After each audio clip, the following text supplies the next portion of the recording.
ఓం శ్రీ మాత్రే నమ. ఓం శ్రీ గురుభ్యదేవాయ నమ. కొండ దేవతలకు, గురుదేవులకు, కోయ దేవతలకు ముక్కోటి నమస్కారములు, శతకోటి వందనములు.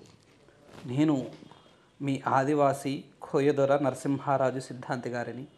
ప్రజలందరికీ నూతన ఆంగ్ల సంవత్సరం సంక్రాంతి శుభాకాంక్షలు తెలియజేస్తూ, ప్రతి ఒక్కరూ అష్ట ఐశ్వర్యములు, భోగభాగ్యములు, సిరి సంపదలతో, ఆయురారోగ్యాలతో వర్ధిల్లాలని ఆ ముక్కోటి అమ్మవార్లను ప్రార్థిస్తున్నాను. ఓం శ్రీ గురుభ్యదేవాయ నమ. ఓం శ్రీ మాత్రే నమ. గం గణపతాయ నమ. జనవరి నెల మీనా రాశి వారికి రాశి ఫలములు ఏ విధంగా ఉన్నాయి? వీరికి ఈ నెలలో మంచి ఫలితములు ఉన్నాయా, చెడు మిశ్రమ ఫలితాలు ఉన్నాయా? ముఖ్యంగా ప్రేమ, వివాహం, వ్యాపారం, ఉద్యోగం, రాజకీయం, ఇతర రంగాలలో ఏ విధంగా వీరికి వర్తించబోతుంది అనే విషయాలన్నీ కూడా మీకు ఈ వీడియో ద్వారా తెలియజేస్తాను. మీరు చేసుకోవాల్సిన దైవ దర్శనము, మీరు పాటించాల్సిన మంత్రము, చిన్న రెమెడీ కూడా మీకు చివరిలో తెలియజేస్తాను. ముఖ్యంగా ఈ యొక్క మీనారాశి వారికి ఈ జనవరి నెలలో ధన ఆదాయం చూసుకున్నట్లయితే ప్రతి ఒక్కరికి కూడా ధన ఆదాయం అనేది స్థిమితంగా ఉంది. అంత వీరు చేసే కష్టానికి ఫలితం అనేది అంత అనుకూలమైన ఫలితం అనేది లేదు. పెట్టే రూపాయి కానీ, అది వ్యాపార పరంగా కానీ, చిన్న బడ్డీ కొట్టు వ్యాపారం అయినా, పెద్ద హై స్టేజ్లో ఉన్నవారైనా, ఎవరైనా కూడా ఈ నెలలో అంత అనుకూలమైన రాబడి అనేది లేదు. రాబడి అనేది కొంత అనుకూలత తక్కువ, ఖర్చులు అనేవి ఎక్కువ. ఖర్చు అనేది ఎక్కువగా పెడుతూ ఉంటారు. వీరికి సంపాదించే సంపాదన రూపాయి అయితే ఖర్చు 2 రూపాయలు అవుతూ ఉంటుంది. ఆ విధంగా ధన సంపాదన పరంగా, ఆదాయపరంగా విధంగా ఉంది. అదే విషయంలో వ్యాపారస్తులకు చూసుకున్నట్లయితే, వ్యాపార రంగంలో ఉన్న వారికి, మీనారాశి కలిగిన వారికి వ్యాపారంలో వీరు ఎంతో కష్టపడి, ఎంతో శ్రమ చేసి ఈ జనవరి నెల నుంచి ఇక మంచి స్టేజ్కి వెళ్ళాలి, ఈ సంవత్సరం నుంచి మా ఒక జాతకాలు మారిపోవాలి, లాభాలతో మేము ముందుకెళ్ళాలనే ఆలోచనలతో కష్టపడి ముందడుగేస్తూ ఉంటారు. కాకపోతే రాశిఫలం ప్రకారంగా వీరు పడిన కష్టానికి తగ్గ ఫలితం అనేది వీరికి నెలలో లేదు. వీరు పడిన కష్టానికి తక్కువ ఫలితం అనేది ఉంటుంది. పెట్టిన పెట్టుబడులు రూపాయి కాస్త అవి తిరిగి ఆ పెట్టుబడులు రావడమే కష్ట మార్గముగా వచ్చి, ఆ వచ్చిన మార్గంతోనే వీళ్ళు ఈ నెల అనేది గడుపుతారు. ఆ విధంగా ముఖ్యంగా ఈ వ్యాపారస్తులలో రియల్ ఎస్టేట్కి సంబంధించిన వారికి ఇది ఎక్కువగా వర్తిస్తుంటుంది. అదేవిధంగా ఈ వ్యాపారములలో ఒక్క రంగంలో ఉన్నవారికి మాత్రము కొంత అనుకూలతమైన మార్గం ఉంది. అదే బట్టలు సంబంధించిన, షాపింగ్ సంబంధించిన వాళ్ళకి, టెక్స్టైల్స్ సంబంధించిన వాళ్ళు కానీ, బట్టలు కొట్టు అమ్మేవాళ్ళు కానీ, వారికి ఈ నెలలో వీరికి మంచి ఫలితాలు అనేవి లభిస్తాయి. దానికి వీరు పెట్టిన రూపాయి, వీరు తెచ్చిన స్టాక్ కూడా అమ్ముడుపోయే మార్గం కూడా కలుగుతుంటుంది చాలామందికి. ఆ విధంగా ఆ ఒక రంగంలో ఉన్న వారికి బ్రహ్మాండంగా యోగ్యత కనబడుతుంది. అదేవిధంగా ఈ ఒక మీనారాశి వారికి ప్రేమ జీవితం ఏ విధంగా ఉంది, ప్రేమించుకున్న వారి యువతకి ఏ విధంగా ఉందని చూస్తే, ఈ మీనారాశి వారికి ప్రేమించుకున్న వారి మధ్య కొంత అంతకుముందు పడిన సమస్యలు ఏదైతే ఉన్నాయో, అంతకుముందు పడిన బాధలు ఏదైతే ఉన్నాయో అవనేవి తగ్గుముఖం చూపిస్తాయి. ఆ పడిన బాధలు, సమస్యలు కొంత తగ్గడం అనేది జరుగుతుంటుంది. కాకపోతే ఇదే సమయంలో వీరికి ఉన్న చికాకు సమస్య ఏంటంటే, అవి తగ్గినట్లే తగ్గి కొన్ని కొత్త భావాల వలనో, కొన్ని కొత్త మార్గాల వలనో, ఇతర వ్యక్తుల వలనో, అర్థమవుతుంది కదా, ఇతర వ్యక్తుల వలన, అది స్త్రీ కానీ పురుషుడు కానీ ఎవరో ఒకరి ద్వారాగా వీరి మధ్య మళ్ళా చికాకులు, సమస్యలు, గొడవలు అనేవి మళ్ళా రేజ్ అవుతాయి, మళ్ళా పెరుగుతాయి. మాట వాదింపులు పెరుగుతాయి, వాదనలు పెరుగుతూ ఉంటాయి. ఒకరిని ఒకరు చూసుకొని ఒకరినొకరు అసహించుకునే మార్గం కూడా చివరి ఆఖరికి వచ్చే యోగ్యత కూడా కనబడుతుంది. ప్రేమించుకున్న వారి జీవితము చాలా వరకు అప్స్ అండ్ డౌన్స్గా ఉంది. కొంత బాగుంటే మళ్ళీ వెంటనే ఇబ్బందులు, మళ్ళీ కొంత బాగుంటే మళ్ళీ వెంటనే ఇబ్బందులు. ఈ విధంగా వీరి జీవితము గడిపే యోగ్యత కనబడుతుంది.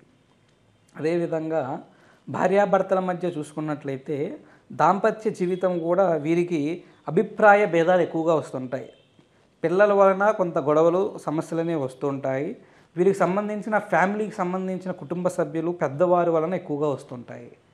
వారి ఆ భార్యకి అయితే భర్తకు సంబంధించిన వాళ్ళ నుంచి వాళ్ళన్న మాటల వలన వారికి సంబంధించిన విధానాల వలన భర్తతో గొడవ పెట్టుకుంటే, అదేవిధంగా భర్త కూడా భార్యకు సంబంధించిన వాళ్ళ వలన భార్య విధానం వలన భార్యతో గొడవ పెట్టుకుంటూ ఉంటాడు.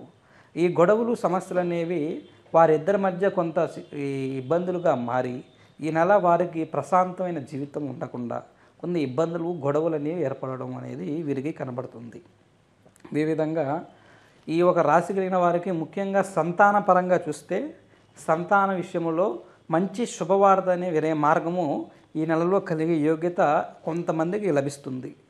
కొంతకాలం నుంచి సంతానం లేకుండా బాధపడుతున్న వారు కానీ, ఈ మధ్య వివాహం అయిన వారు కానీ ఆ సంతాన విషయంలో మంచి మాట వినే మార్గము ఈ నెలలో వారికి లభిస్తుంది. అదేవిధంగా విద్య పరంగా చూసుకున్నట్లయితే విద్యార్థులకు ఈ నెల బ్రహ్మాండంగా యోగిస్తుంది.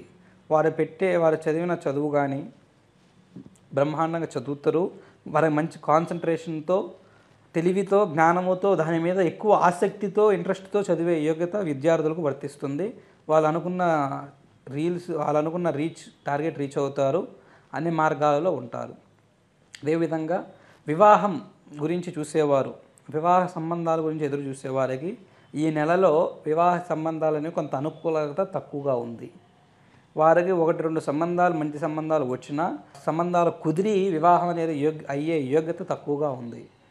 అందువలన వివాహం కాని వారు కొంతకాలము వీరికి సమయం పట్టే మార్గమే ఉంది. ఈ నెలలో అంత అనుకూలంగా లేదు. అదేవిధంగా ఈ ఒక మీనారాశి వారికి ఉద్యోగపరంగా చూస్తే ఉద్యోగస్తులకు వీరికి మంచి ఉద్యోగములో పై స్టేజ్కి రావాలనుకున్న వారికి మంచి అవకాశం అనేది వచ్చే మార్గం కనబడుతుంది. వాళ్ళు హై స్టేజ్ కూడా రాగలరు. అవకాశాల గురించి ప్రయత్నించే వాళ్ళు కొంతకాలం ఆగడం మంచిది. అదేవిధంగా కోర్టు వ్యవహారాలలో ఉన్నవారు కూడా కొంతకాలం ఆగడము మంచిది. ఇప్పుడు తీర్పు అనేది ప్రస్తుతం వీరికి అంత అనుకూలంగా లేదు. విదేశీ ప్రయాణాలు చేసేవారు ఈ నెలలో మంచిగా ప్రారంభించవచ్చు, వాళ్ళకు అనుకూలంగా ఉంది. ఇది ఈ నెలలో మీనారాశి వారికి గ్రహ సంచార ఫలము. వీరు చేసుకోవాల్సిన దైవ దర్శనం ఏమిటి, పాటించాల్సిన మంత్రం ఏంటనే విషయం తెలియజేస్తారు. మీనారాశి కలిగిన వీరు ఈ ఒక జనవరి నెలలో కనీసము 3 శనివారాల వరకు శ్రీ వెంకటేశ్వర స్వామి దర్శనం చేసుకొని ఆ 3 శనివారాలు ఆ ఒక స్వామిగారి చుట్టూ కుదిరితే అంతా బాగున్నవారు, అంతా నడవగలిగి ప్రదర్శన చేసేవారైతే 7 ప్రదర్శనలు చేయండి, చాలా మంచిది. ఆ ప్రదర్శన చేయడానికి ఇబ్బందిగా ఉండేవారు 1 ప్రదర్శన చేయండి, సరిపోతుంది.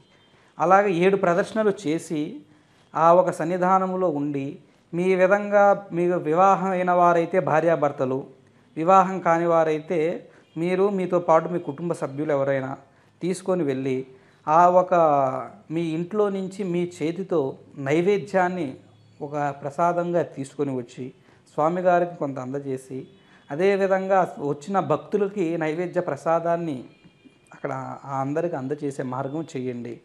అదేవిధంగా 3 శనివారాల తర్వాత వీరు తప్పకుండా ఒక మంగళవారము ఆంజనేయ స్వామి గుడికి వెళ్ళాలి. ఆంజనేయ స్వామి గుడి దర్శనం చేయడము వీరికి చాలా తప్పకుండా చేయాలి. అది చేసి ఆ ఒక ఆంజనేయ స్వామి గుడి చుట్టూ 5 ప్రదర్శనలు చేయండి. చేసిన తర్వాత అక్కడ ప్రతి ఒక్క ఆంజనేయ స్వామి గుడి సంకల్పంలో హనుమాన్ చాలీసా అనేది ఉంటుంది. చదువుకునేవారు, చదవగలిగే వారైతే హనుమాన్ చాలీసా అనేది చదివేసి మీ ఒక మనసులో ఉన్న కోరికను అక్కడ హనుమాన్ దగ్గర నెరవేర్చుకొని మీ మనసులో ఉన్న మార్గాన్ని తెలియజేసి వెళ్ళండి. ఒకవేళ చదువు అంతగా చదవలేని వారైనా, అది ఆ మార్గాన్ని అర్థం కాని వారైనా నేను ఒక మంత్రం చెబుతాను, ఆ మంత్రాన్ని 18 సార్లు చదవండి. అదే ఓం శ్రీ ఆంజనేయ స్వామియే నమః.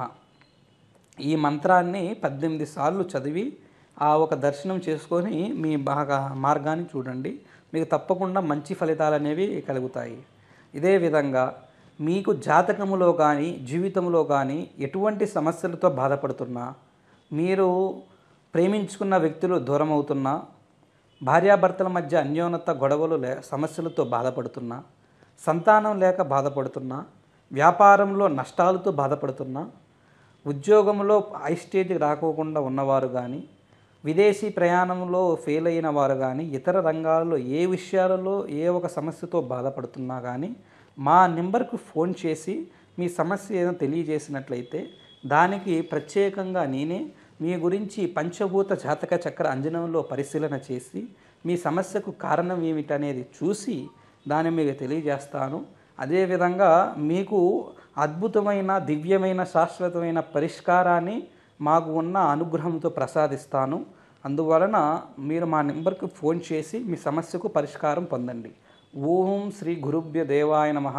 ఓం శ్రీ గంగణపతాయ నమః. ఓం నమః శివాయ.